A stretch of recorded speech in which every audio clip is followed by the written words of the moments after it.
Loire-Atlantique. Faire gaffe aux sens. Alors ça va pas être le final du final, puisque pour les plus courageux, après la conférence, on a des télescopes pour observer en nocturne jusqu'à minuit, 1 heure pour les courageux. Alors on a voulu changer un petit peu, à chaque fois l'Astro 44, on a toujours des conférences avec un chercheur ou de Rennes ou de Nantes, et la plupart des membres de nos associations du département sont des amateurs, font du dessin, font de la photo, et la volonté d'ouvrir au public, on voulait quelque chose de le plus accessible possible. Alors c'était pas simple, on s'est creusé un peu la tête, et puis le hasard a fait que j'ai pu échanger avec... C'est moi. Au moins ça marche. Avec donc Yann Sainty, qui est un astronome amateur, qui va vous raconter son parcours. C'était un peu le challenge aussi, j'ai osé poser la question, est-ce que ça t'intéressait de venir en Loire-Atlantique, parce qu'il vient exprès depuis Strasbourg. Donc déjà rien que pour ça, je vous demanderai de l'applaudir quand même.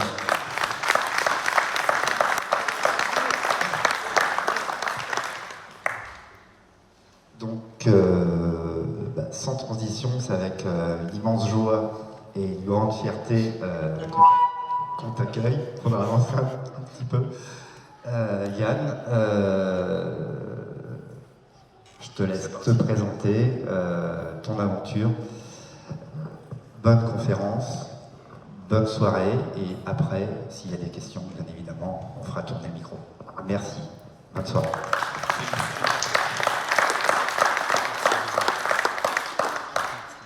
Un, deux.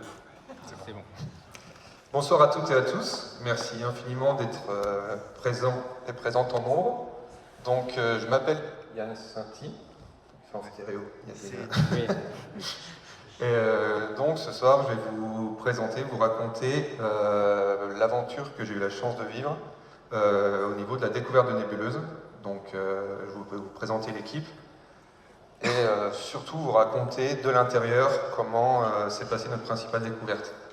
Donc tout d'abord pour commencer, je vais vous présenter les concepts de base de l'astrophotographie.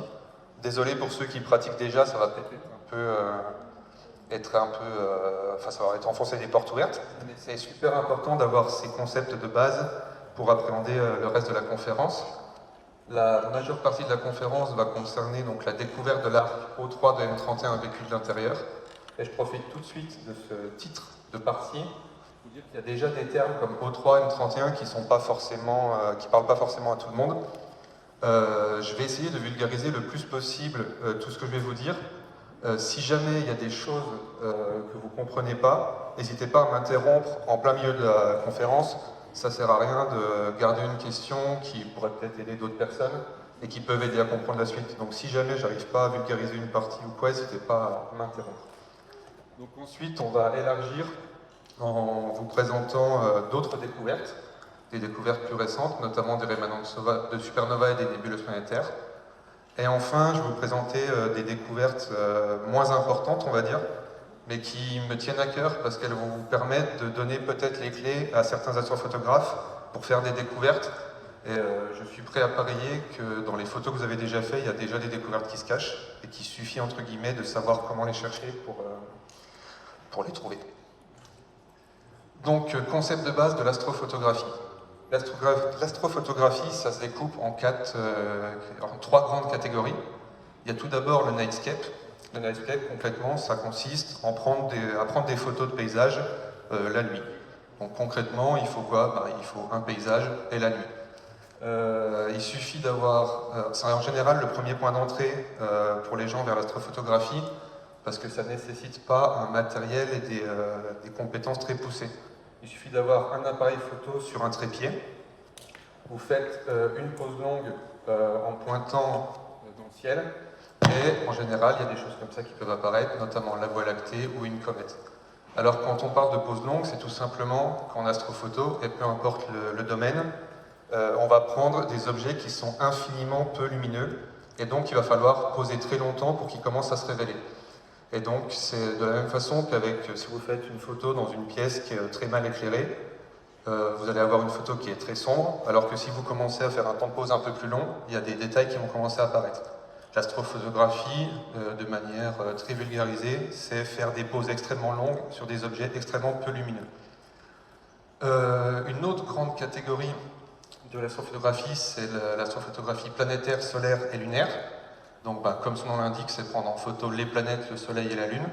Je ne vais pas m'étendre sur le sujet parce que c'est un sujet que je maîtrise personnellement pas, et c'est vraiment une pratique à part entière. Donc, voilà, je vous dis juste que ça existe, mais c'est pas de ça qu'on va parler ce soir. Moi, je vais vous parler du ciel, de l'astrophotographie du ciel profond.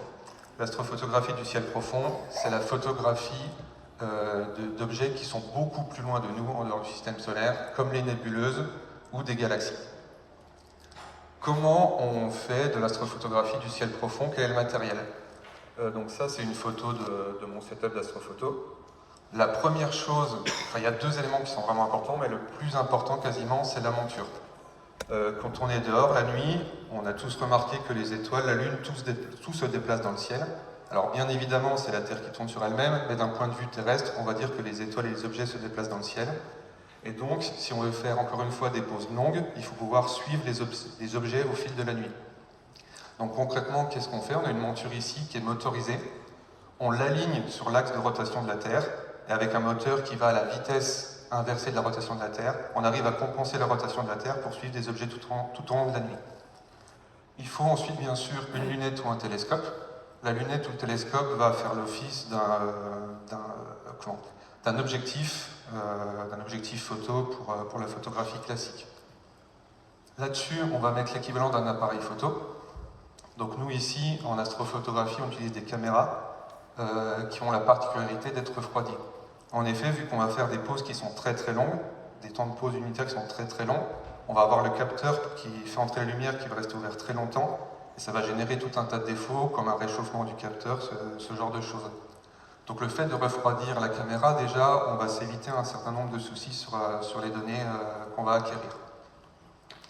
Ensuite, on a un système de focalisation. En astrophotographie, comme en photo classique, si on veut une belle photo, il faut une mise au point qui est parfaite. Sauf que le matériel il va être dehors toute la nuit, et donc il va subir des variations de température, etc. Donc des micro-déformations qui peuvent changer la mise au point. Donc, moi j'ai un système de mise au point qui est motorisé, c'est-à-dire que durant la nuit, il va regarder si la mise au point elle bouge, et au-dessus d'un certain palier, il va automatiquement refaire une mise au point.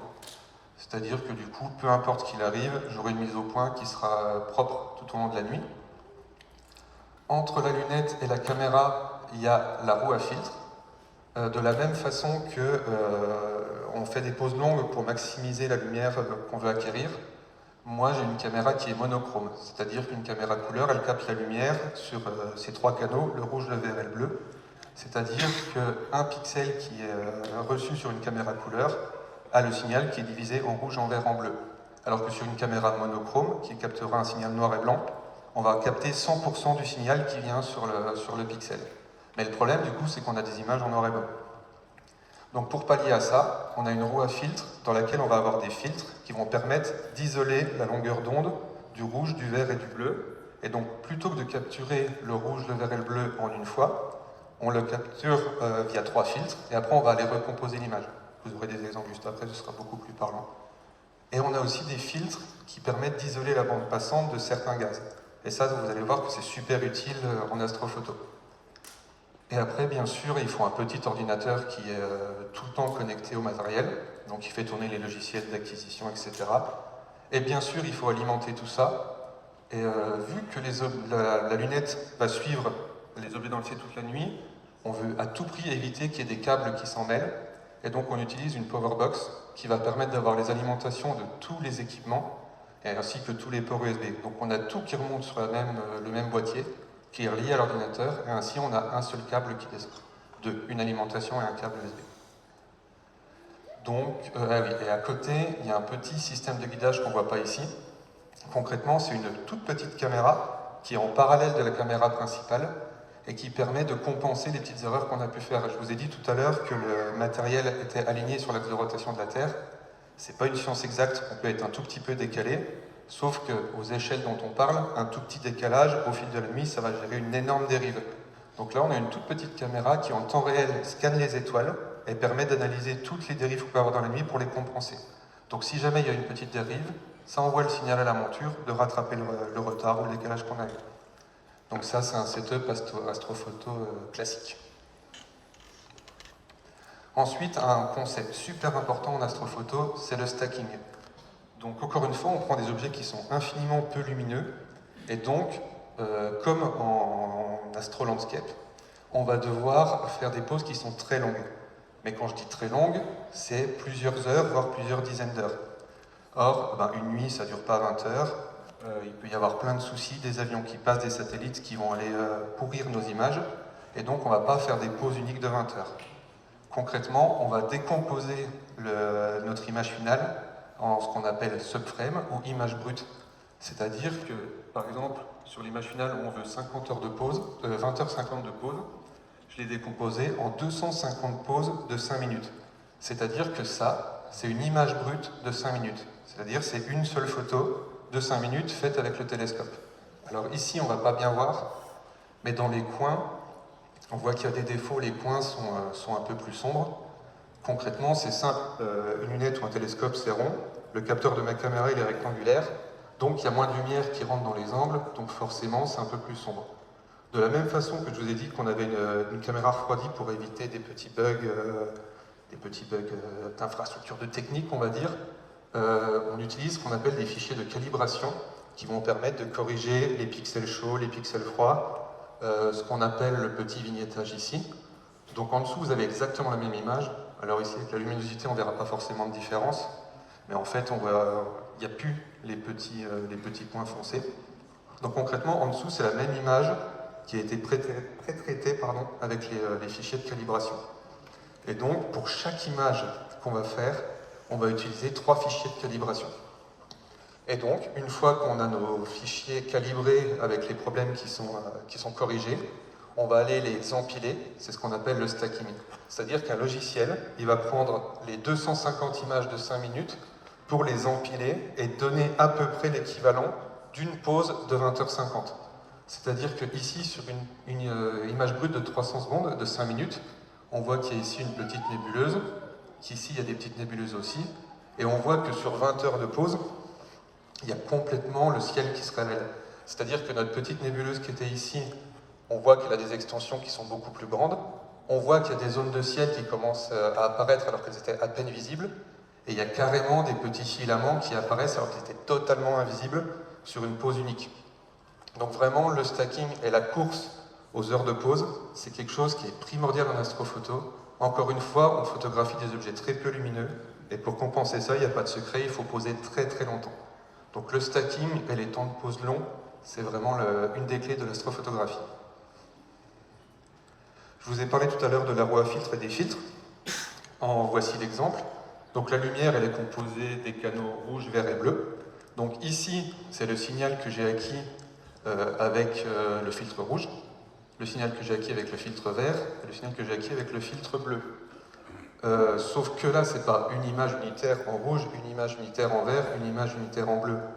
Donc vous commencez à comprendre que si on veut avoir du signal avec une caméra monochrome sur plusieurs filtres, eh bien, il va falloir, de manière très schématisée, 20 heures sur le rouge, 20 heures sur le vert, 20 heures sur le bleu.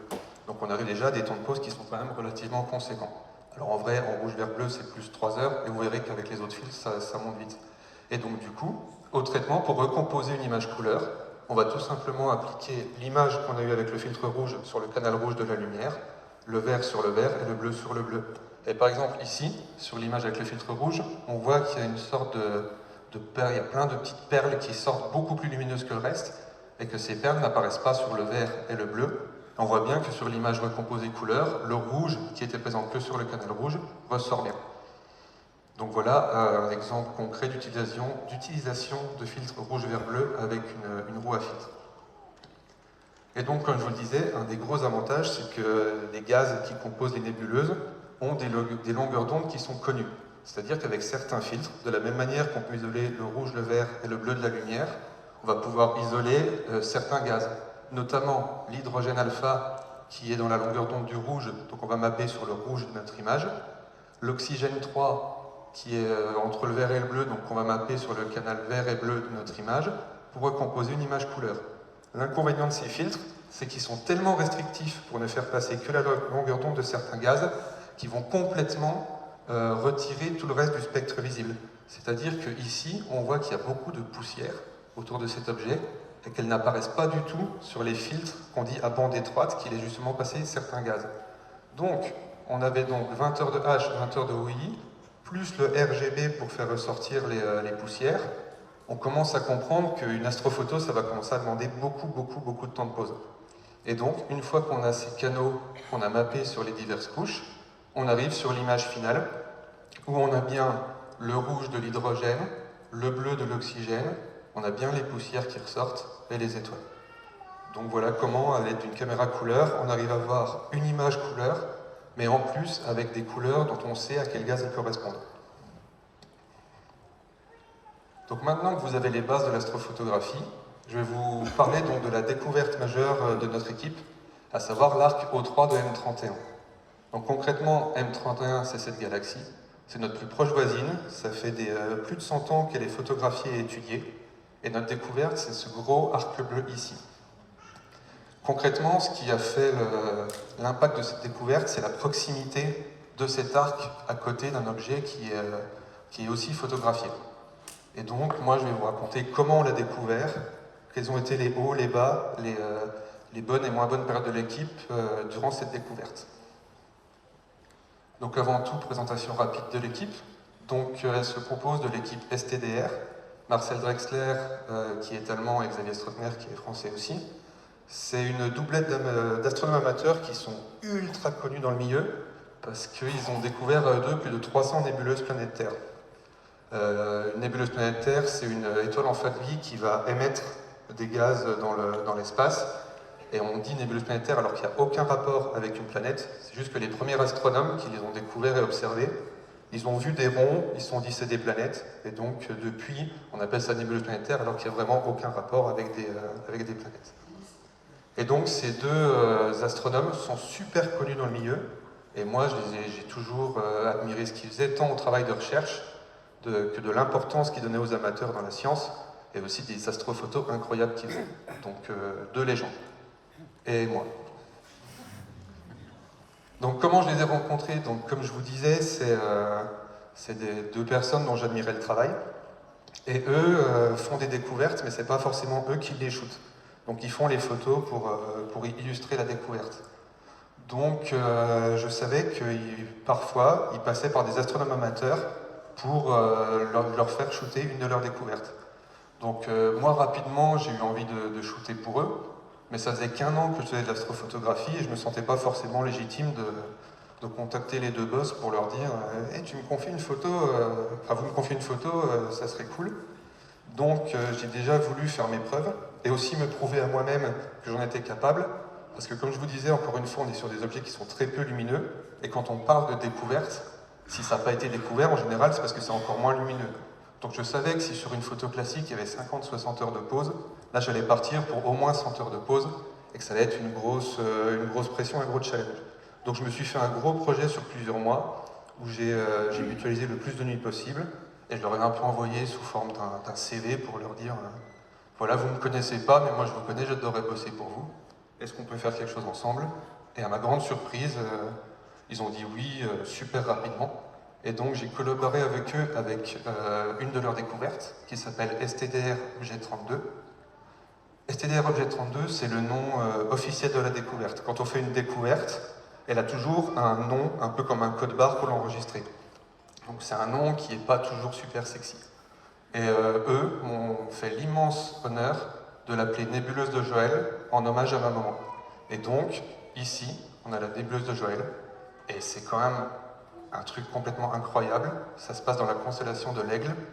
Qu'en été, je puisse regarder le ciel et dire « Regardez, c'est la constellation de maman ». C'est fou. Donc du coup, j'ai une reconnaissance infinie pour eux de m'avoir permis de donner le nom de maman à une nébuleuse. Donc ça, c'est l'image qu'on a fait ensemble. On a retiré les étoiles. C'est une pratique qui se fait beaucoup en astrophotographie. Là, on est en pleine Voie lactée, donc il y a une concentration d'étoiles qui est immense, mais tellement immense que ça peut faire un tapis de lumière sur l'image. Donc des fois, pour mieux rendre visibles les objets qui composent une image, on peut informatiquement retirer les étoiles pour les rendre plus visibles. Et donc ainsi, il y a plein d'autres objets qui apparaissent. Et ici, alors même moi je ne peux pas le voir tellement c'est petit, là, il y a un tout petit point bleu qui s'appelle Scinti 1, parce que c'est la première nébuleuse planétaire que j'ai découverte. Et en plus, à côté de ma maman, royale. Donc, comme prévu, ça a été un projet super éprouvant. La météo, je vivais en Lorraine, elle n'était pas incroyable. Donc j'ai dû faire plus de 4000 km pour la shooter. Il faut savoir que donc, le matériel que vous avez vu avant, je vivais en appartement.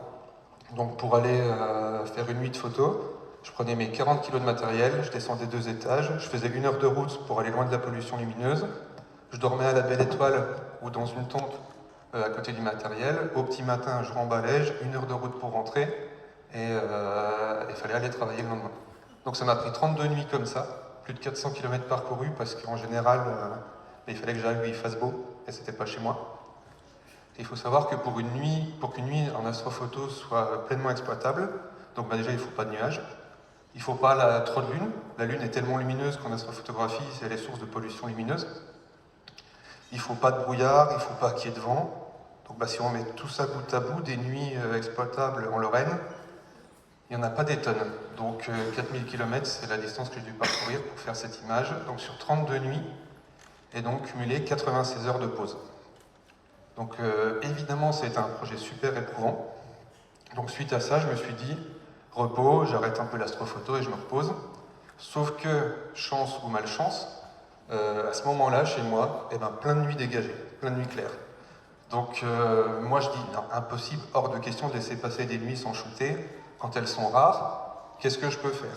Donc du coup, je me dis, là en ce moment, il y a M31 qui est dans le ciel. M31, un objet super lumineux, ça va être super facile à shooter. En 2 nuits, c'est réglé, c'est parti. Donc je pars sur M31, sauf qu'entre-temps, ayant rencontré Xav et Marcel, ça a un peu planté en moi la graine de la curiosité et l'envie de faire de la recherche. Et j'ai bien vu, en leur fournissant les données de la nébuleuse de ma maman, que le filtre oxygène 3 avait une importance capitale dans la recherche et dans la découverte. D'autant plus que, en général, on sait que les nébuleuses émettent de l'oxygène 3, mais les galaxies, c'est fortement recommandé de ne pas faire d'oxygène 3 sur les galaxies, parce que ça va être un signal qui va être limite parasite, vu qu'il n'y a pas d'oxygène 3 dans les galaxies, du moins on pensait. Et on disait toujours de ne pas le faire. Donc, du coup, moi je me suis dit, on dit de ne pas le faire, allons-y directement.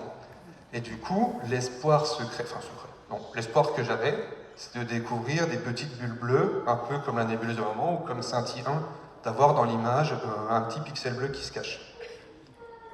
Ça, c'est la galaxie M31, et ça, c'est toutes les bulles bleues qu'il y avait dans mon image. Concrètement, j'ai appris un peu tard qu'il y avait plus de 10 000 nébuleuses planétaires qui étaient connues dans M31. Donc, autant vous dire que trouver le point là-dedans qui n'est pas référencé, j'ai vite abandonné l'idée.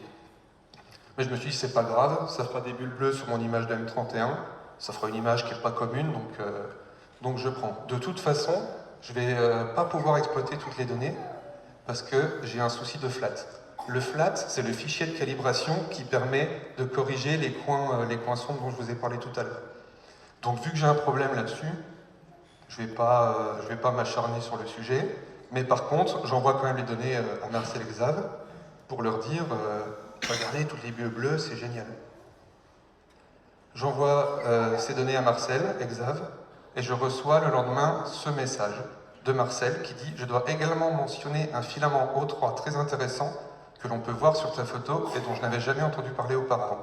Ça, c'est la tête que j'ai fait pour de vrai. Je pense même que la bouche était un peu ouverte, un peu plus grande. Comme je vous le disais, M31, galaxie la plus photographiée, la plus étudiée. Si vraiment il y a quelque chose de cette taille à côté d'M31, c'est de la folie, enfin, c'est impossible. Donc quand il dit ça, tout d'abord on s'enflamme et après on se dit non attendez, c'est impossible, il y a 1000 raisons, il y a 1000 hypothèses à étudier avant de penser que c'est une découverte. Donc là je vous le mets en grand, parce que ça, c'est donc la toute première image de l'arc de M31. Donc l'arc de M31, il apparaît ici de manière très légère, et ça reste quand même la première image de l'histoire de M31. Et ça, je vous le montre parce que c'est vertigineux quand on fait des découvertes en astrophoto, de se dire qu'après une nuit, on se pose sur son ordinateur, on voit ça, ou une bulle ou quelque chose, et qu'à l'instant on voit ça, on est la première personne de l'humanité à voir ce signal. Personne l'a vu avant nous. Je trouve ça incroyable.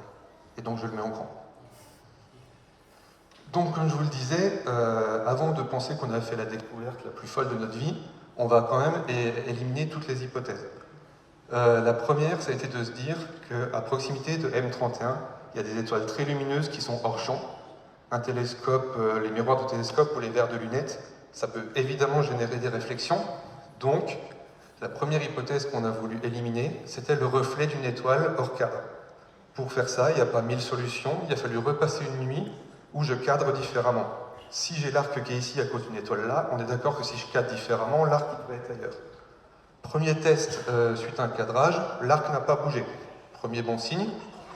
Par contre, si je vous dis qu'une étoile peut faire un reflet sur une lunette, imaginez les décorations de Noël du voisin ou un lampadaire dans la rue. Donc, deuxième chose à tester, me mettre à un endroit où il n'y a pas de pollution lumineuse. Donc au milieu de la nuit, on a pris le matériel, on a bougé. L'arc n'a pas bougé. Donc du coup, on se dit, ça commence à sentir bon. L'arc, visiblement, ne vient pas d'une étoile parasite, d'un reflet parasite d'une étoile ou d'une lumière humaine, on va dire. Donc ça sent bon. Mais ça ne suffit pas à prouver qu'il existe quelque chose et que ce n'est pas un artefact. Ça peut aussi venir de mon matériel. Donc pour ça, on a constitué une équipe de vérification, donc composée de Nicolas Martineau et Christophe Vergne en France, des copains, et Brett Falls et Sean Walker aux États-Unis. Donc on leur a donné les coordonnées, on leur a dit vous nous offrez 2-3 nuits pour faire des tests, s'il vous plaît? Ils ont dit oui, trop cool. Et donc voilà les résultats qu'on a reçus. Donc on peut voir que l'arc ici est bien présent et que l'arc ici est bien présent. Les images là, elles sont très moches, parce qu'il faut avoir conscience que c'est un signal qui est tellement faible qu'on a dû tirer à fort sur les curseurs pour le faire ressortir. Là, on voit que la galaxie M31, elle est complètement surexposée, cramée. Mais l'idée, c'était vraiment de vérifier qu'il était là, pas de faire une belle image pour l'instant. Donc, l'équipe de vérification, un peu dans le monde entier, avec du matériel différent, à des dates différentes, confirme qu'il y a bien quelque chose, donc c'est pas mal. Mais ça ne suffit pas. Un amateur ne peut pas techniquement déposer une découverte. Il a besoin qu'il y ait un scientifique professionnel qui fasse une publication scientifique, un papier scientifique, pour attester de la découverte. La chance qu'on a eue ici, c'est que Xav et Marcel, qui sont des habitués des découvertes, avaient déjà un super réseau de professeurs dans le monde entier. Et donc ces 4 professeurs nous ont rapidement rejoints pour étudier nos données. Et très rapidement, ils nous ont confirmé à 100% que le voile, l'arc, existait bien. Donc à partir de là, on a commencé à se dire, ça commence à sentir bon, mais ça va être aussi pas mal de boulot. Notamment la définition du cadrage. C'est une découverte, donc on n'a aucune idée de ce à quoi ça ressemble et de la taille que ça peut faire. Et donc, avant de partir sur 100 ou 200 heures de pause, il a fallu qu'on étudie la zone. Ça aurait été horrible pour nous de prendre une photo et de se rendre compte qu'il y avait une partie de la découverte qui était en dehors du champ. Donc pour ça, rebelote, on a dû partir dans le sud pour faire plusieurs nuits de tests et shooter la zone. Et à partir de ce moment-là, l'arc de M31, c'est devenu une obsession. On va pas se mentir, on faisait les traitements dans la voiture, dans les restaurants gastronomiques, dans les champs. Arc de M31, il n'y avait plus que ça. Donc, une fois qu'on a eu les données de test, nous, notre première hypothèse, ici vous avez M31, l'arc il est ici, donc notre première hypothèse ça a été que l'arc faisait partie d'un cercle complet. Donc on a scanné toute cette zone et on a vu qu'il n'y avait aucun signal de l'autre côté, donc c'était vraiment uniquement un arc. Donc on a préparé le cadrage final. Donc ici vous avez le cadrage que j'ai préparé pour mon matériel. Donc il faut savoir que l'arc, encore une fois, ce qui fait sa spécificité, c'est qu'il soit proche de M31. Nous, on ne voulait pas juste une image de l'arc, mais on voulait une image de l'arc avec M31. Et donc, ça ne rentrait pas dans mon setup, dans le cadre de mon setup. Donc j'ai dû faire une mosaïque. C'est-à-dire que j'ai fait une première image avec ce cadrage, une autre avec ce cadrage, et on a fusionné les deux images pour avoir l'image globale. Le problème d'une mosaïque, c'est qu'il faut shooter tout ça, et il faut shooter tout ça. Donc si on avait, on va dire 60 heures ici, pour faire l'image finale, il fallait 120 heures. Donc au final, le fait que ce soit uniquement un arc et que l'objet ne couvre pas toute cette zone, c'était vraiment une chance pour moi, parce que si ça avait été toute cette zone à shooter, mon cadrage, il faisait ça, et j'étais parti pour 2 shoots, et c'était pas possible. Donc ça a été en vrai un soulagement que ce soit aussi petit, entre guillemets. Donc une fois que le cadrage a été défini, rebelote pour un marathon de shoot.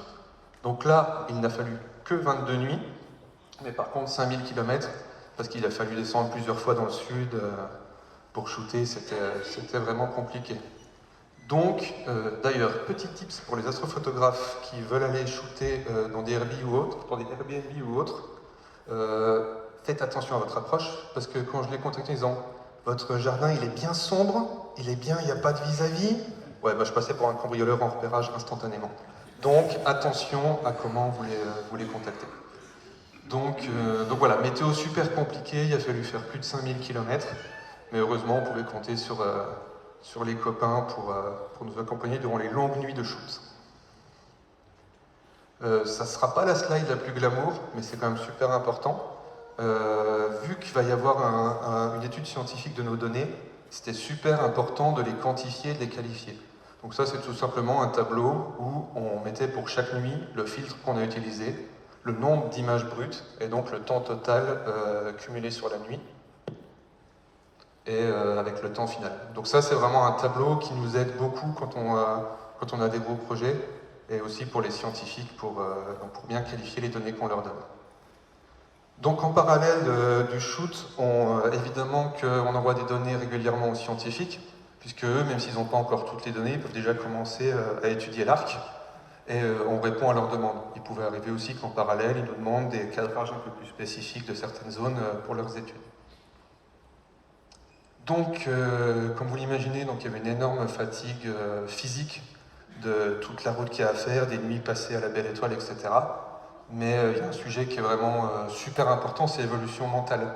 Alors il y a l'évolution mentale de la fatigue physique qui génère de la fatigue mentale, mais il faut aussi avoir conscience que, comme je vous l'ai dit, il n'y a qu'une fois qu'un papier scientifique est publié que la découverte est officialisée.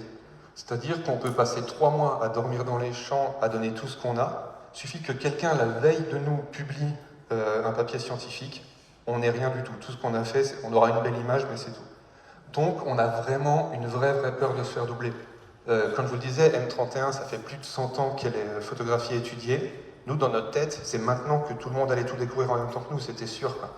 Donc vraiment un gros stress à ce niveau-là. Donc pour nous rassurer mentalement, on passait le peu de temps qui nous restait à étudier sur Twitter, sur Astrobin, sur tous les réseaux spécialisés, toutes les images de M31 qui sortaient, pour voir si on détectait une petite tache bleue. Et ça nous aidait à psychologiquement encaisser la peur de se faire doubler. Donc vraiment un mélange de fatigue physique et presque surtout mentale. On arrive tant bien que mal à la dernière nuit. Donc même la dernière nuit a été un enfer absolu. Il y avait des nuages, il y avait du vent et tout. Il me manquait plus que 2 heures de RGB, donc de rouge, vert, bleu avec les 3 filtres, pour finir l'image. Et même ces 2 heures-là, il a fallu attendre les 2 dernières heures de la nuit pour les avoir. Donc toujours, conseil numéro 1, de quoi se nourrir et s'hydrater quand on fait du nomade. Avec modération, bien sûr. Donc une fois les données récoltées, il faut passer au traitement de l'image. Donc le traitement, c'est vraiment une grosse partie de la production d'une astrophotographie. Donc là, ça a été le travail de Marcel. Et donc l'astrophotographie, évidemment, c'est une pratique où le traitement est très complexe. Mais pour des objets aussi faibles dont on n'a aucune référence, on n'a aucun point de comparaison, c'est d'autant plus difficile de sortir une belle image qui soit juste scientifiquement. Donc Marcel a même dû réinventer ses techniques de traitement pour produire notre image. Ici, vous voyez les images qu'on avait en cours de traitement. Un des autres gros avantages d'avoir des filtres qui isolent certains gaz, c'est qu'on peut traiter séparément certains gaz. Donc ici, vous avez le filtre hydrogène alpha, qui sera le rouge de notre image finale, et ici, le filtre oxygène 3, qui sera le bleu-vert de notre image finale. Donc, encore une fois, l'avantage, c'est qu'on peut traiter à part l'hydrogène de l'oxygène, et donc avoir un contrôle total. On n'a pas les canaux qui se mélangent, et c'est beaucoup plus simple pour traiter. Donc à chaque étape du traitement, évidemment que Marcel partageait les avancées avec l'équipe. Donc ici, vous avez l'image avec uniquement le filtre hydrogène alpha mélangé à la lumière, au spectre continu de la lumière, donc au rouge, vert, bleu. Ici, uniquement l'oxygène 3 avec le rouge, vert, bleu. Et ici, uniquement la version rouge, vert, bleu. Cette version de M31, c'est la version la plus connue qu'on voit tout le temps. Récemment, avec les évolutions technologiques, cette version était devenue de plus en plus courante, mais celle-là, c'est la première fois qu'on la voyait du coup. On arrive donc enfin, après des mois de traitement, à l'image finale, et quand on l'a découvert pour la première fois, ça a été vertigineux. En plus, vu que c'est une mosaïque, la résolution est 2 fois plus grande, donc on peut vraiment plonger dans l'image, on peut zoomer. À la fin de la conférence, je vous mets un lien pour la en HD chez vous si vous voulez. Et moi, j'ai vraiment passé des heures à me promener dans la galaxie et tout. Outre la découverte, c'était quasiment la première fois qu'on voyait M31 traité de cette façon, où le parti pris, ça a vraiment été d'enlever le plus possible de lumière. M31, c'est une galaxie, c'est très lumineux. Mais en arrivant à isoler l'hydrogène et l'oxygène, on a pu faire apparaître plein de nébuleuses qui se trouvent dans M31. Et M31, elle paraît presque transparente. Et du coup, outre la découverte, cette version d'M31 était assez unique. Donc, comme je vous le dis, nous on a une image finale qui est, je la trouve personnellement magnifique, mais elle prouve qu'il y a l'arc, il n'y a plus de doute, mais tant que le papier scientifique n'est pas publié, tout peut arriver. Donc nous, un peu dans la même optique où on étudiait toutes les M31 qui sortaient, on a voulu se remplir la tête et les mains en faisant quelque chose. Donc on a préparé communiqué de presse, des textes et des visuels d'illustration et des teasers vidéo en français, anglais et allemand. Et surtout, nous, la démarche qu'on avait avec ça, c'est qu'on savait que la découverte allait quand même avoir un bon retentissement dans des médias qui ne sont pas toujours spécialisés. Et on ne voulait surtout pas que le rôle des amateurs soit minimisé dans cette découverte, parce que c'est un papier scientifique qu'il annonce au grand public. On est co-auteur de ce papier scientifique, mais les journalistes ne vont pas forcément aller creuser pour voir l'histoire qu'il y a derrière. Et pour nous, c'était super important que les amateurs aient toute leur place dans la communication autour de cette découverte. C'est pour ça qu'on a pris, nous, le parti de faire des communiqués de presse, etc.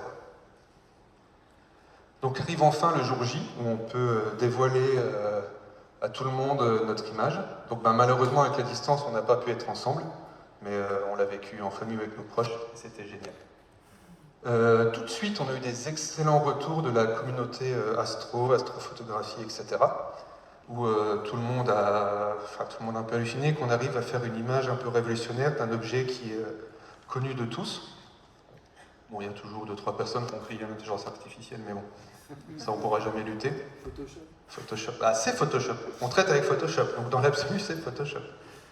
Mais aussi un intérêt immédiat de la communauté scientifique. Moi, j'ai halluciné que pour une idée que j'ai eue dans le jardin de mon père, d'un coup, il y ait des études scientifiques dans le monde entier.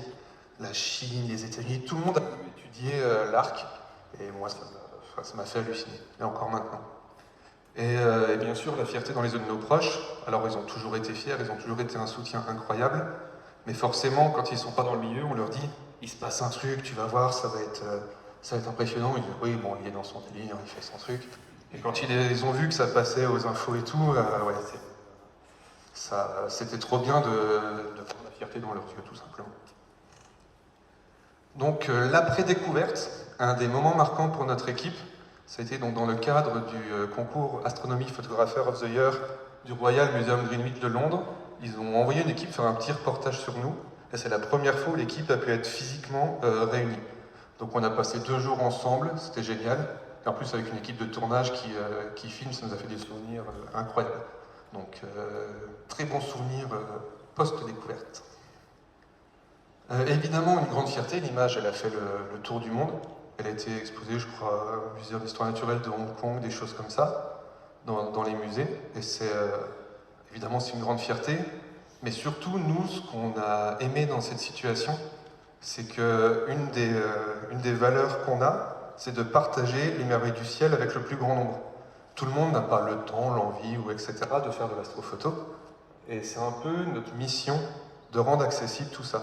Nous, on crée rien. C'est pas nous qui l'avons créé, la galaxie ou l'arc. Nous, on fait juste des photos pour le transmettre. Au fond, on n'est pas des créateurs, on n'est que des passeurs. Et du coup, avoir un média, enfin des médias aussi variés, qui nous permettent de partager notre image dans le monde entier et de rendre accessibles ces merveilles, nous, ça a été une grande fierté pour nous. Et donc, aussi toucher un public non astro. Donc, comme je vous le disais, évidemment, des revues spécialisées ont partagé la découverte, mais on a eu aussi un reportage sur France Info, ce genre de choses. Et ça c'est le sommet. Ça, c'est le « Qui veut gagner des millions » allemand, où ils ont posé une question, alors je parle pas allemand, mais où se trouve la découverte faite par Marcel Drexler et son équipe, dans la galaxie d'Andromède, sur l'autoroute, dans une usine chimique. En allemand, je crois qu'il y a un jeu de mots nébuleux, ça veut dire brouillard ou quelque chose du genre. Mais c'est quand même incroyable de se dire qu'il y a une question sur le « Qui veut gagner des millions » allemand sur notre découverte. Ça, c'était... donc suite à ça, les recherches scientifiques ont continué, donc notamment dans notre équipe. Donc notre équipe, l'hypothèse de base, c'était qu'il s'agissait donc d'une friction entre M31 et les courants qui l'entourent, et que cette friction ionisait le gaz qui lui donnait cette luminosité, cette couleur. Mais en parallèle de ça, il y a donc, maintenant 2 ans et demi, il y a plein d'autres équipes dans le monde qui ont fait des papiers scientifiques. Il y en a qui pensent que c'est dans notre galaxie, donc c'est visuellement proche d'Andromède, mais en vrai, Andromède serait infiniment plus loin, et l'arc serait dans notre galaxie. Il y en a d'autres qui pensent que c'est une immense nébuleuse planétaire, mais tout ce qu'on sait aujourd'hui, c'est qu'on ne sait rien. Il n'y a que des hypothèses, et personne n'est capable de dire ce que c'est et où ça se situe pour l'instant. Donc c'est excitant à suivre. Et du coup, on parle beaucoup de l'arc, qui a un peu éclipsé 2 autres découvertes qui ont été faites par notre équipe en même temps. Donc l'arc, il est ici, on en voit un petit bout là. Une des découvertes, c'est ce petit pilier bleu qui semble sortir du cœur de la galaxie. Encore une fois, on dit semble, parce que si ça se trouve, il est juste devant et c'est une coïncidence qui donne l'impression qu'il vient du cœur. Et cette fleur O3, donc toujours, elle, par contre, il y a un papier qui a été fait, c'est confirmé à 100% qu'elle est dans M31. Et si l'arc a un peu volé la vedette du grand public, les scientifiques, de manière générale, s'accordent quand même à dire que cette découverte-là est bien plus utile pour la compréhension de M31, puisqu'elle est dans M31. Donc on va pouvoir faire des études plus poussées sur d'où elle vient, qu'est-ce qui l'a provoqué, etc. Donc l'arc a un peu volé la vedette, mais il y a quand même 2 autres découvertes dans M31 qui ont été faites en même temps. Donc la suite, donc fin du chapitre sur l'aventure humaine de cette découverte. Donc suite à ça, on a voulu se pencher sur un type d'objet qui nous a toujours fait rêver, donc les rémanentes supernova. Donc on va abréger SNR pour la suite. Donc un rémanente supernova, c'est une étoile, elle meurt, elle explose, elle envoie de la matière dans l'espace dans un chaos absolu, et ça fait des objets qui sont visuellement incroyables. Donc les principaux défis suite à ça, ça a été donc de mutualiser des setups variés. On commence à arriver sur des 200-300 heures de pause. Tout seul, ça devient très compliqué. Et en plus, on avait envie de partager ça avec des amis passionnés. Donc, on s'est dit, plutôt que de le faire tout seul, on va prendre plusieurs setups dans le monde entier. On va shooter en même temps. De toute façon, l'objet, peu importe où on se trouve, il a la même forme. Donc, on va bosser à plusieurs setups. Ensuite, ça, évidemment, quand on bosse à plusieurs, c'est une autre planification. Ensuite, un autre défi, c'est quand on a des setups différents, ils n'ont pas tous la même résolution, etc. Je ne vais pas rentrer dans les détails, mais il faut réussir à fusionner des données qui ne sont pas forcément compatibles. Concrètement, on va essayer de mettre des carrés dans des ronds. Et le traitement qui doit toujours être un peu réinventé en fonction des découvertes. Donc, le premier grand rémanent de supernova qu'on a découvert, c'est celui-ci. Donc, je vous avais dit que les noms scientifiques n'étaient pas fous. SNR G107.5-5.2, nous on l'a appelé nébuleuse des Néréides, je vous expliquerai plus tard pourquoi. Et donc l'équipe, Marcel et moi, et le professeur Fezen, qui est le professeur qui nous suit depuis le début, on a vraiment une reconnaissance infinie envers lui, parce que sans lui, on aurait zéro découverte, on n'aurait rien pu faire. Et lui, il a compris, entre guillemets, que les amateurs ont une puissance que les pros n'ont pas, c'est le nombre. On est infiniment plus nombreux que les professionnels, et si tous les amateurs commencent à utiliser scientifiquement leurs données, on aura des données que des scientifiques n'auront pas dans une vie entière. Et lui, il l'a bien compris, et du coup, il apporte la couche scientifique à nos données, ou on apporte des données à sa couche scientifique. Ça dépend du point de vue.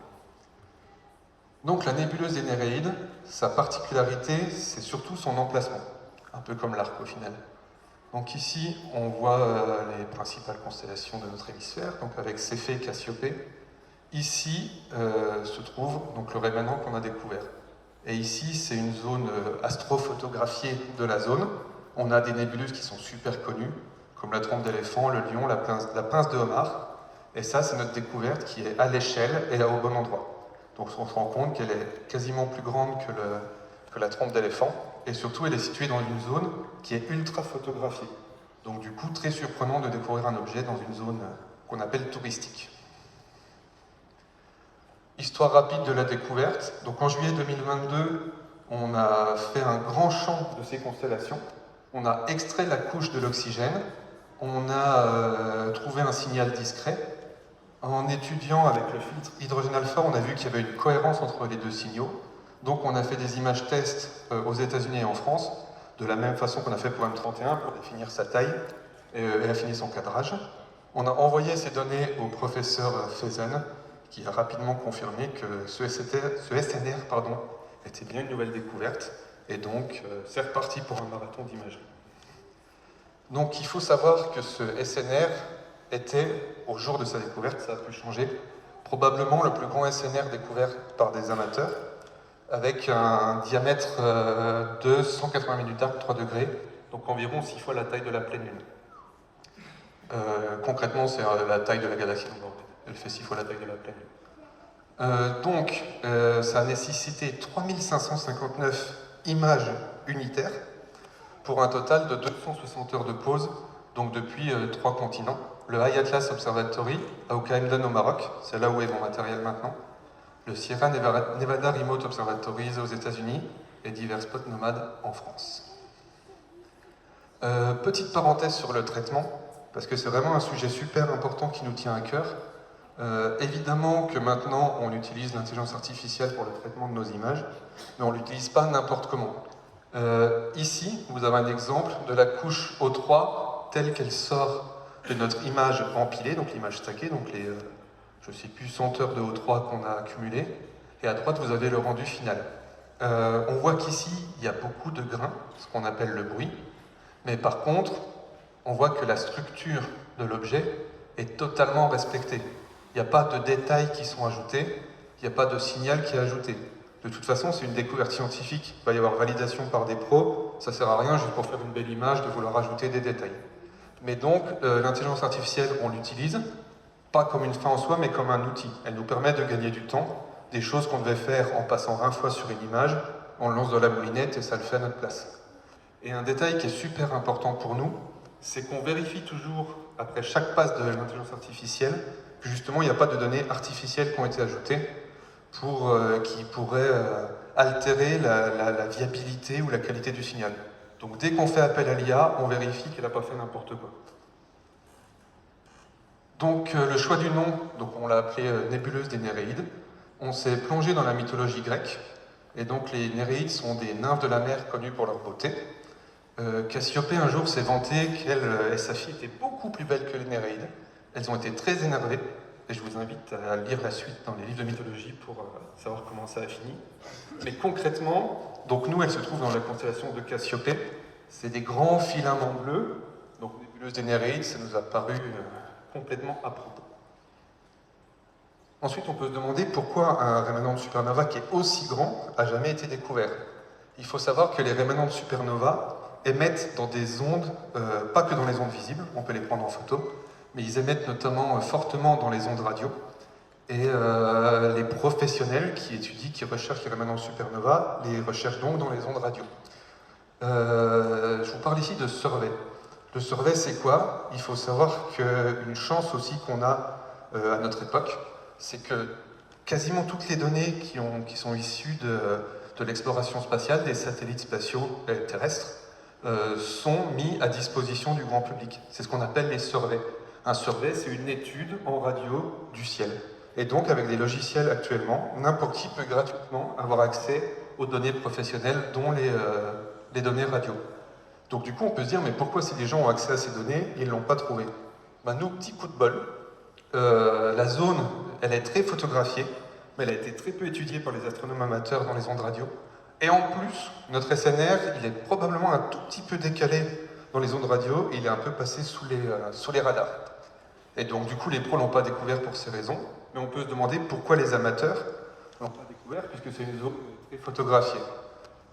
Encore une fois, il nous a fallu 260 heures de pause dans les cieux quasiment les plus purs du monde pour avoir quelque chose qui apparaît. Donc un amateur qui est chez lui, il ne va pas s'amuser à faire des tests au pif, sachant qu'en 10 heures, on ne verra rien. Donc tout simplement, c'est le temps de pause énorme et la faible luminosité de l'objet qui explique que des amateurs ne l'ont pas encore découvert. Le second SNR, G209.8-8.2, qu'on a donc nommé Atlas, c'est celui-là. Moi, je trouve qu'il ressemble fortement à une gousse d'ail. C'était vachement moins poétique pour eux. Donc je vous expliquerai plus tard, pareil pour le nom. Donc pareil, un rémanent complètement inattendu puisqu'il se trouve dans la zone star de notre ciel d'hiver, à savoir la constellation d'Orion. Donc ici on a la nébuleuse d'Orion, ici on a la Rosette, et donc notre rémanent de supernova se trouve ici. Histoire rapide de la découverte. En 2022, donc, on a étudié les surveys dont je vous ai parlé dans les ondes radio. On a remarqué une structure de 2 degrés. On a fait des premiers tests en hydrogène alpha, on n'a rien trouvé. On a laissé le projet de côté. Et une année plus tard, en faisant la même étude, mais avec l'oxygène 3, on a découvert qu'il y avait des filaments. Et donc, fin 2023, rebelote, on monte une équipe pour shooter et étudier cet objet. Vous vous rappelez du tableau avant, quand j'étais tout seul pour faire M31? Ben ça, c'est le même tableau, mais quand on est 4 ou 5. Donc c'est tout de suite plus conséquent. Un travail super important quand on travaille en équipe à plusieurs setups, un peu de la même façon que quand on shoot l'arc de M31, on n'a pas envie qu'il y ait une partie qui soit en dehors de son cadrage, c'est qu'on prend les champs de chaque setup qui va participer et on vérifie que l'objet rentre dedans. Et plutôt que de se dire chacun va prendre son setup pour étudier son cadrage, pareil, on va partir pour 300 heures de pause, c'est hors de question de laisser place à une erreur humaine sur le cadrage. Donc c'est une seule personne qui va prendre, enfin du moins c'est la décision que nous on a prise, une seule personne va prendre les caractéristiques de tous les setups et va définir le cadrage de chacun. Donc sur ce schéma, chaque couleur représente un setup. Donc on a par exemple le setup blanc qui lui va faire une mosaïque de 4 tuiles. On a le setup rouge qui va faire une mosaïque de 2 tuiles, etc., etc. Et donc la personne qui fait les cadrages, il n'envoie pas le cadrage, mais il envoie les coordonnées de chaque tuile à chacun. Et comme ça, on est sûr qu'il n'y a plus qu'une seule personne qui peut se planter au lieu de 5. On limite les risques. Donc le choix du nom, on est resté dans la mythologie grecque. Donc Atlas, c'est le titan qui porte la voûte céleste sur son dos et qui personnifie les montagnes de l'Atlas marocain. La plus grande partie des données ont été shootées dans l'Atlas marocain. Donc en remerciement à l'accueil incroyable qu'on a eu à l'observatoire de Camden, on a nommé ce rémanent de supernova Atlas. En plus, il est rond, il est bleu, il peut rappeler un peu la voûte terrestre qu'il a sur le dos. Je parle beaucoup depuis tout à l'heure de chiffres, de taille, de degrés, de minutes d'arc, etc. Nous, une autre chose qui nous tient à cœur, c'est de rendre le plus accessible possible, encore une fois, les images de découverte, mais aussi d'expliquer comment elles sont faites. Et pour nous, des images, ça vaut 1000 mots, donc on préfère faire un schéma. Par exemple, Atlas a un diamètre qui fait 4 fois la taille apparente de la Lune. Alors attention, taille apparente, ça ne veut pas dire que Atlas fait 4 fois la taille de la Lune. Évidemment, Atlas est infiniment plus grand que 4 fois la taille de la Lune. La taille apparente, c'est la taille depuis notre point de vue terrestre. C'est-à-dire que si on avait des yeux bioniques qui permettaient de voir l'hydrogène et l'oxygène avec des temps de pause immensément grands, Atlas, dans le ciel, prendrait la place de 4 pleines lunes. Et comme tout à l'heure je vous ai expliqué, on aime bien aussi découper les couches pour expliquer comment a été construite la photo, donc avec les poussières en RGB, l'oxygène 3 isolé, ainsi que l'hydrogène alpha. Et en bonus, dans notre image, se trouvent 2 nébuleuses planétaires. Donc, si je reviens ici, Il y en a une ici et une là. Et alors, c'est pas des découvertes, parce que ça, c'est un parfait exemple de gens qui les ont découverts en étudiant uniquement des surveys. Il n'y a pas besoin d'avoir... Il n'y avait pas besoin, les règles ont un peu été modifiées ces derniers temps, mais il n'y avait pas besoin d'avoir un télescope pour faire une découverte. Si on arrivait à étudier des surveys et avoir assez de preuves à donner à la communauté scientifique qu'il pouvait y avoir une nébuleuse planétaire, elle pouvait être enregistrée mais jamais photographiée. Donc ces deux nébuleuses, c'est pas des découvertes, mais c'est la première image connue de ces deux nébuleuses. Ça veut dire que leurs découvreurs les ont découverts en même temps que nous quasiment, en termes d'image en tout cas.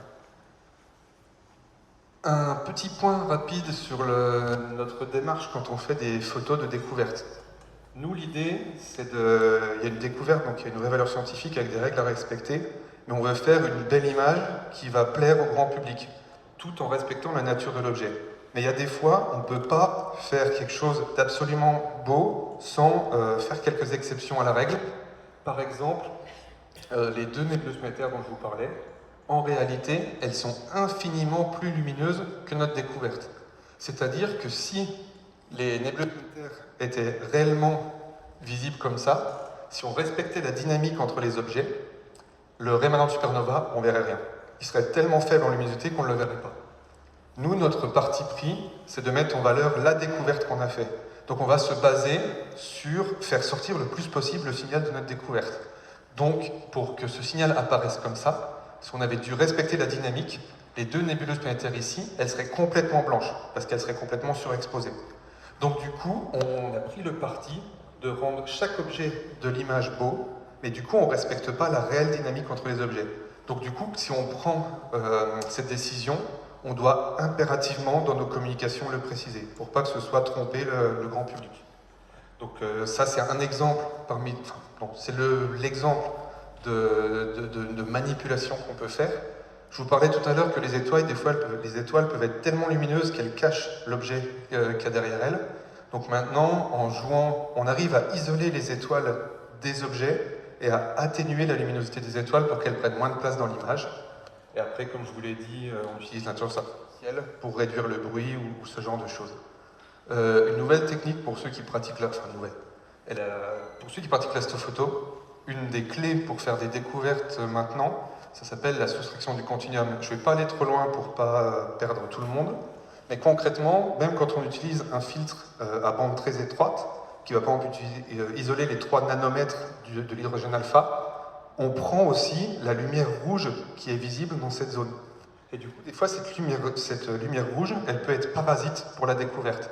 Et donc maintenant, il y a des techniques, des formules mathématiques qui viennent de la science, qui ne viennent pas de l'astrophotographie, où si on a notre image avec le filtre rouge, notre image avec le filtre hydrogène alpha, on peut faire vulgairement une soustraction pour soustraire le rouge de l'hydrogène, et là du coup il y a des choses qui se révèlent qui sont incroyables. Donc soustraction du continuum pour les astrophotographes français. Dernière découverte en date de l'équipe, donc je crois que celle-là on l'a publiée il y a 2 mois, quelque chose comme ça. Donc c'est Scylla et Charybdis, donc c'est 2 découvertes en une en fait. Donc un rémanent de supernova qui est ici, et une petite nébuleuse planétaire qui est ici.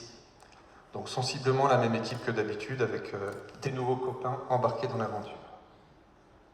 Rapidement, pareil, un rémanent de supernova qui se trouve dans une zone très connue du ciel, puisqu'elle se situe dans la constellation de Céphée, tout proche de Cassiopée. Ici, c'est CTA1, c'est le rémanent de supernova que je vous ai montré au tout début pour vous expliquer l'utilisation des couches avec les gaz. Donc, particularité de ce SNR, c'est qu'il a une très très haute latitude, et c'est certainement le SNR connu le plus septentrional. Sa luminosité est extrêmement faible, jumelée avec plein de trucs techniques, les rayons X, etc., ont fait qu'il est resté super longtemps inconnu, notamment parce qu'il est caché derrière énormément de poussière. Donc déjà, un rémanent de supernova, c'est un signal super faible, mais si en plus il joue à cache-cache avec la poussière, ça devient vraiment compliqué. Et du coup, ça fait très très dur en plus de l'imager. Et cette petite nébuleuse planétaire, vu que c'est moi qui l'ai découvert, en gros, j'ai une caméra qui a un champ un peu plus grand que les copains. Eux, leur champ, il s'arrêtait par là. J'étais le seul à l'avoir dans l'image. Donc j'ai dit, les gars, on l'a découvert ensemble, on va lui donner le nom d'un catalogue commun. Sauf qu'un catalogue, c'est les 2 ou les 3 premières lettres du nom de famille de chaque personne. Là, on était 6 ou 7, donc ça faisait clap, clap, clap, clap, clap. complètement imbuvable. Donc ils ont dit non, bah non, tu l'as trouvé, il n'y a que dans tes données. Donc tu l'ajoutes à ton catalogue, et donc maintenant elle s'appelle Scintille 2. Petite animation pour montrer à quel point le signal peut être faible. Donc ça, c'est le O3. Après, on va avoir l'oxygène, et vous allez voir l'intérêt de supprimer les étoiles pour voir apparaître des choses. Ici, ce petit filament était complètement noyé dans les étoiles, et du coup, quand on extrapole la taille complète du rémanent, si on avait gardé les étoiles, on n'aurait complètement pas vu ce filament-là. Je vais laisser revenir l'hydrogène. Ici, on le devine quand on sait qu'il est là, mais il est quand même très discret, alors que si on enlève les étoiles, il se révèle totalement. Donc supprimer les étoiles pour le traitement, ça peut souvent être une bonne idée. Du coup, pour l'expression Scylla et Charybde, certains connaissent peut-être l'expression être pris entre Scylla et Charybde, qui signifie qu'on est dans une situation tellement désespérée que les deux solutions qui s'offrent à nous sont toutes pourries. Et donc, ça vient de la mythologie où Scylla et Charybde sont deux monstres marins qui vivaient dans le détroit de Messine. Scylla était un monstre à 6 têtes, alors que Charybde était un tourbillon qui dévorait les navires. Donc en effet, les deux solutions n'étaient pas folles pour ceux qui allaient là-bas. Donc, quelques autres découvertes. On a fini avec les grands rémanents de supernova. Quelques autres découvertes et leur contexte. Ici, je vais plus m'adresser peut-être aux astrophotographes et donner quelques astuces, si on peut dire, de comment trouver des nébuleuses planétaires ou autres dans des images que vous avez déjà faites. Et encore une fois, je pense qu'il se cache. Et c'est comme tout, il faut l'expérience de tester pour savoir comment les trouver. Le premier exemple, c'est ici. Donc l'objet s'appelle Martino Scintille objet 1. On l'a surnommé Angelos Nebula en hommage au papa de Nicolas. Donc ici on voit une étoile, c'est l'étoile 6 Camelopardalis, dans la constellation de la Girafe. Et notre découverte, c'est cette enveloppe qu'il y a autour. On connaissait l'existence d'une enveloppe très très proche de l'étoile, dû à une éruption de l'étoile, donc l'étoile qui a fait un dégazage connu en 98. Et en fait, nous, on a découvert cette zone autour qui, selon les calculs, correspond à une autre explosion, une autre éruption, il y a entre 1500 et 2200 ans. Et si je vous la montre, c'est parce qu'en fait, c'était un crop de notre image finale. Donc ici, c'est un rémanent de supernova qui est connu. Et en fait, cet objet, on ne l'a pas découvert visuellement. Il est présent sur des dizaines de photos qui ont déjà été faites de cette zone. Pourquoi ça n'a pas été une découverte? Parce que la découverte, c'est le premier qui en fait une découverte. Même si plein de gens l'ont vu, s'ils ne pensent pas que c'est une découverte, mais ils ne l'enregistrent pas. Et pourquoi? Parce que vu que là, il y a un rémanent de supernova en O3, on pourrait tout simplement penser, et nous les premiers, que ça fait partie du rémanent de supernova. En plus, il y a une espèce de X, là, on pourrait croire que le rémanent, il fait un peu une boucle comme ça. Et donc plein de gens l'ont vu, se sont dit « Ah bah cool, il y a une petite boule dans le rémanent supernova ». Et personne n'a été étudié pourquoi cette étoile avait une couleur plus spécifique que les autres, etc. Donc conseil, entre guillemets, numéro 1, même si dans votre photo, il y a quelque chose qui vous semble apparaître un autre objet, si sa morphologie est particulière, n'hésitez pas à creuser. En effet, le rémanent, c'est des fils partout, il n'y a que là où ça fait un rond. Donc ça peut générer un questionnement. Seconde découverte, un potentiel objet Herbigaro. Un objet Herbigaro, c'est une nébuleuse qui est formée lorsqu'une étoile très très jeune envoie de la matière dans l'espace, et celle-ci, qui entre en collision avec le milieu interstellaire, produit des jets lumineux. Donc ça, c'est l'étoile en question. Elle a produit ces petits jets-là. C'est des objets super intéressants pour la science parce qu'on sait que c'est les étoiles jeunes qui font ça et ça permet d'apporter des informations sur les débuts de vie d'une étoile. Si je vous le montre, c'est un autre exemple d'un petit conseil, entre guillemets toujours, c'est que donc, là on le voit, le jet, mais en fait c'est un très très gros zoom dans une image. Ici c'est un peu dézoomé, ici c'est un peu plus dézoomé, un peu plus, et en fait l'objet finalement, dans toute cette grande image, il est à peu près par ici. Et donc du coup, ça c'est pareil, cet objet, il est visible sur des centaines et des centaines de photos d'astrophotographes. Parce que ça, c'est la nébuleuse du cheval bleu. Je crois que c'est ça. Et du coup, c'est un objet d'été qui est super photographié et tout le monde l'a. Mais tout le monde n'a pas zoomé à 200% dans son image pour voir que là, il y avait quelques pixels rouges qui pouvait attirer le regard et générer une étude derrière. Donc conseil numéro 2, n'hésitez pas à zoomer à 200% dans vos images. Alors si vous avez le temps, la recherche, la découverte n'est pas du tout une... Enfin chacun fait ce qu'il veut, il n'y a pas de règle. On peut très bien juste vouloir faire des belles photos et pas se soucier de la recherche. L'astronomie et l'astrophoto est assez grande pour qu'il y en ait pour tous les goûts. Donc, mais si jamais vous avez une appétence pour la recherche, n'hésitez pas à zoomer très très fort dans vos images et à repérer des choses qui peuvent vous interloquer. Parce que là, on voit rien, mais on voit bien quand même que... On voit qu'il y a quand même du rouge là où il ne devrait pas y en avoir.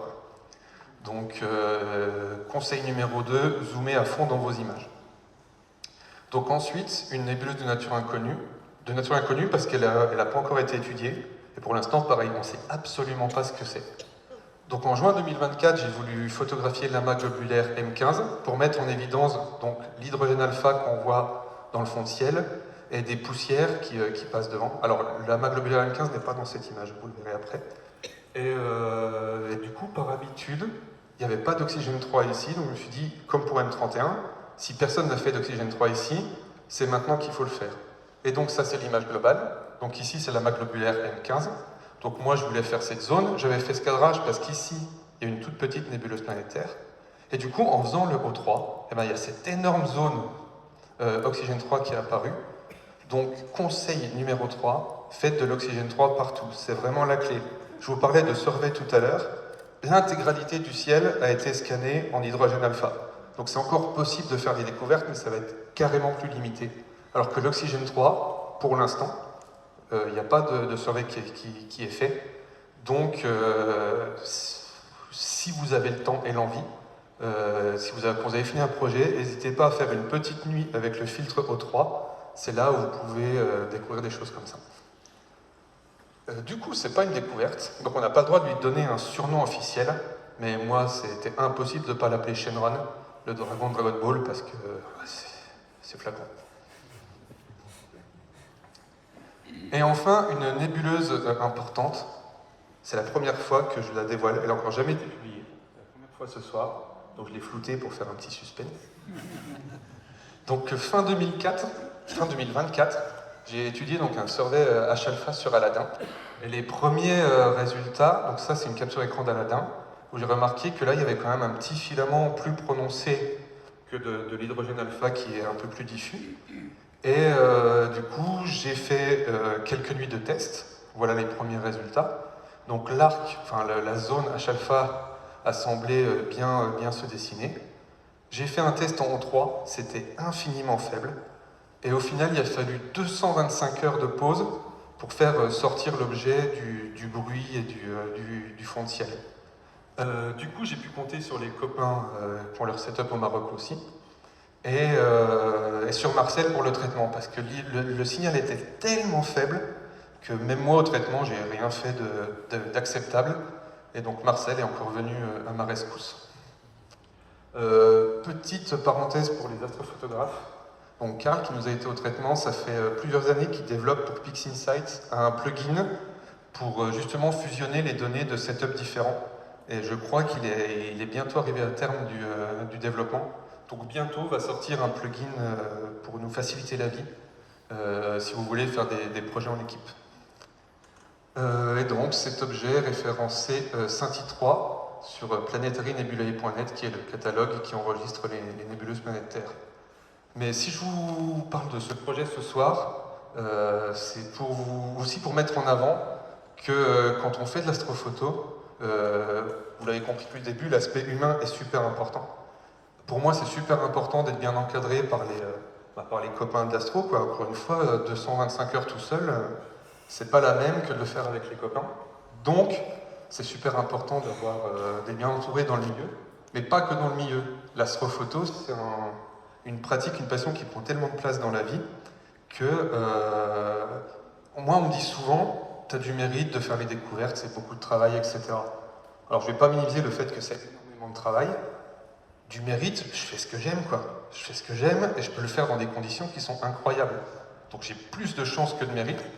Les gens qui ont du mérite, c'est les gens à qui j'ai dit « Ah, bah, ce soir, je viendrai pas au resto, le ciel est dégagé, il faut que j'aille shooter. » Les gens qui ont du mérite, c'est Marie qui vit avec moi et qui subit l'astronomie plus qu'au quotidien, qui subit que je regarde 2 fois par jour la météo, qui doit aller camper dans les endroits les plus paumés du monde où il n'y a pas de pollution lumineuse, qui doit des fois partir avec moi une semaine dans le sud et poser des congés pour me soutenir. Donc non, moi j'ai pas de mérite, moi je m'éclate. Les gens qui ont du mérite, c'est eux, et c'est surtout Marie. Et du coup, j'ai nommé cette nébuleuse la Mary's Nebula, nébuleuse de Marie, que vous voyez ici.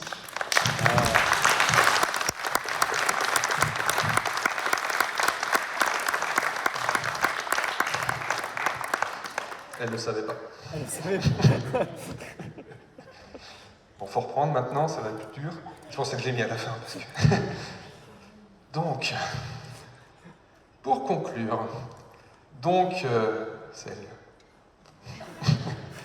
pour conclure, vous l'aurez compris, l'astrophotographie, dans ma pratique de l'astrophotographie, l'aspect scientifique, la recherche et découverte sont évidemment des choses incroyables. Mais les 2 choses que je veux vraiment mettre en avant ici, c'est que c'est accessible aux amateurs. Il n'y a pas besoin d'avoir un matériel incroyable. Il faut beaucoup de patience, beaucoup de passion, d'investissement, parce que ça prend du temps quand même. Mais c'est accessible aux amateurs. Vraiment, tentez des choses. Comme je disais, vous l'avez peut-être déjà dans vos images, donc n'hésitez pas si ça vous intéresse à le faire. Et surtout, entourez-vous de gens passionnés, de gens qui ont les mêmes valeurs que vous. Même sans parler d'astronomie, il y a des gens là, je les aurais croisés en soirée ou quoi, je leur aurais certainement jamais adressé la parole. On a complètement des centres d'intérêt différents. Ces gens, c'est l'astronomie qui a été le trait d'union, maintenant c'est des amis, Donc, entourez-vous de gens passionnés comme vous, qui ont la même vision que vous, et sortez des sentiers battus si vous voulez faire des découvertes. Écoutez pas tout ce qu'on vous dit, faites-vous votre propre expérience. L'astrophotographie, c'est de la science, mais ça peut être aussi complètement un art. Donc si vous avez envie de faire quelque chose de purement artistique, laissez personne vous dire que c'est pas bien. Au pire, il a le droit de vous dire qu'il aime pas, mais il n'a pas le droit de vous dire que c'est pas bien. Donc faites votre pratique, éclatez-vous. Le ciel est suffisamment grand pour tout le monde, donc éclatez-vous et si possible en équipe. Pour ceux qui voudraient voir toutes les photos que j'ai publiées ce soir, elles sont visibles en HD via ce QR code. Et pour tous les astrophotographes ou non qui voudraient se lancer dans la recherche, qui vont peut-être, suite à cette conférence, étudier leurs images et trouver des trucs un peu surprenants, n'hésitez pas à me contacter. Je ne garantis pas une réponse dans la journée, mais le plus possible et du mieux que je pourrai, je vous répondrai. Parce que si je peux, via ce genre de conférence, ou en donnant mon contact comme ça, permettre à quelqu'un de vivre ce que j'ai eu la chance de vivre, alors pour moi, ma mission, elle sera accomplie. Si vous avez des questions, n'hésitez pas, mais avant, je remercie infiniment toute l'équipe qui a organisé cette journée. Merci infiniment de m'avoir invité pour l'accueil, c'était trop bien, vous êtes tous géniaux, c'était top. Merci à vous tous qui êtes venus, et restez pour les observations, parce que ça va être génial. Je suis disponible pour vos questions.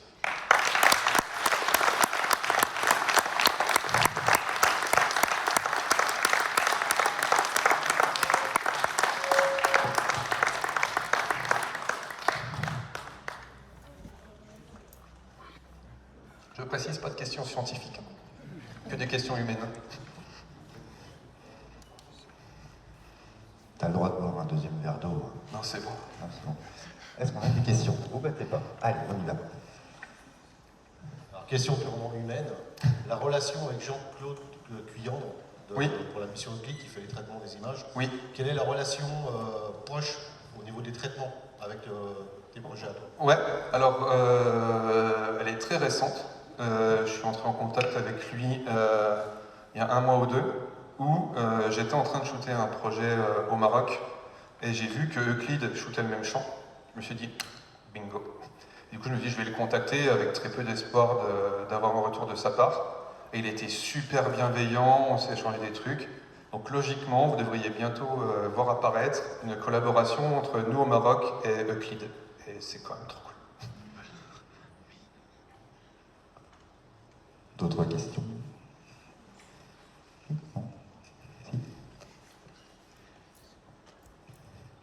Moi j'ai une question, tu parles d'humain.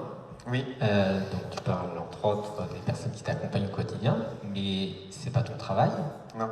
Comment ça se passe avec ton employeur? Parce que ça fait quand même beaucoup d'heures, Ouais. ça fait des grands déplacements, Ouais. ça va pas être évident de lier déjà la vie perso et cette passion. Non, bien vie sûr. perso, passion, travail. Comment tu le gères? Je suis mon patron. Ça Du aide. coup, je m'autorise les lendemains de nuit astro à apprendre un peu plus tard. Non, mais je suis à mon compte depuis quelques années maintenant. Je suis développeur, donc je fais du code. Et donc, tout simplement, j'organise. Alors, bien sûr que maintenant, je sais pas, en moyenne, je dois faire 2 heures d'astro par jour. Ça va paraître plus ou moins. Mais j'organise mon temps. De toute façon, c'est simple, hein, je suis à mon compte. Donc, si je fais trop d'astro, je travaille moins, je gagne plus ma vie pour faire de l'astro. Donc c'est un moment, c'est juste de la rigueur. Et puis même, l'astro, c'est une passion, le travail, c'est le travail. Et je pense que si je veux m'épanouir dans chacun des deux, il faut trouver le juste équilibre entre les deux. Mais clairement, être à mon compte, évidemment que c'est une facilité totale. Surtout quand je devais aller faire 200 bandes dans la nuit pour shooter et revenir relativement fatigué. Mais c'est une passion que j'ai choisie. Elle se passe la nuit, mais elle impacte ma journée. Si je veux la vivre à fond, c'est à moi d'assumer les impacts dans la vie et de faire ce qu'il faut pour pas que ça dégrade le travail. Donc c'est j'allais dire une discipline, mais encore une fois, c'est une passion. J'ai juste envie que ça continue, donc ça se fait naturellement pour que ça se passe bien, quoi. On est son propre patron, souvent, on a l'habitude. Mais du coup, tu as quand même des financements ou tu finances tout seul? Non, non, aucun financement, puisque toutes les découvertes qu'on fait et tout, il n'y a rien, il n'y a jamais rien de lucratif derrière et tout. Des fois, si, il y a de temps en temps un magazine qui m'achète une image ou je gagne un concours avec du matériel et tout. Mais non, non, c'est tout financé de ma poche. Félicitations. Je vais faire passer un chapeau si vous voulez. D'autres questions? Vous êtes timide? Oui, pardon.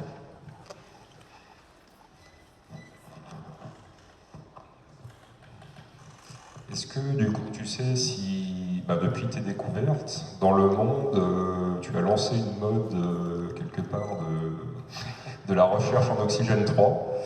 Est-ce qu'il y a eu d'autres découvertes de la part d'autres amateurs ou de professionnels? Ouais, totalement, des découvertes grâce au O3, il y en a eu plein.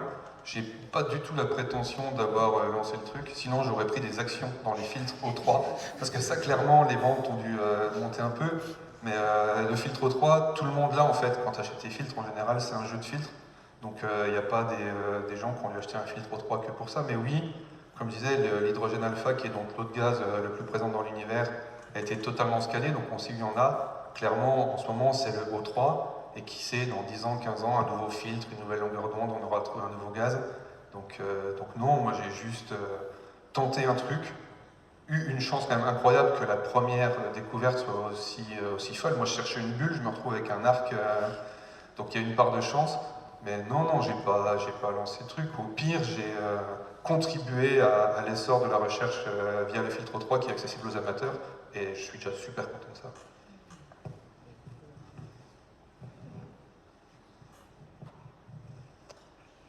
Une dernière question peut-être? Non. Je te laisse éventuellement le mot de la fin. Merci. Merci. Non, puis comme je disais, sortez des sentiers battus. En astrophotographie, il y a la théorie, c'est super bien pour ne pas perdre de temps, mais la pratique vaudra toutes les théories du monde.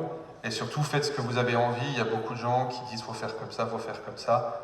Faites votre pratique, épanouissez-vous, prenez votre pied, découvrez ou pas des trucs. C'est pas le plus important, tant que vous êtes heureux, partagez-le avec vos proches. Si vous avez la chance de faire des photos du ciel, partagez avec votre famille, les gens, montrez-leur qu'il y a des choses incroyables au-dessus de nos têtes, et puis soyez heureux de le faire, c'est tout. Voilà. Merci beaucoup Yann, merci.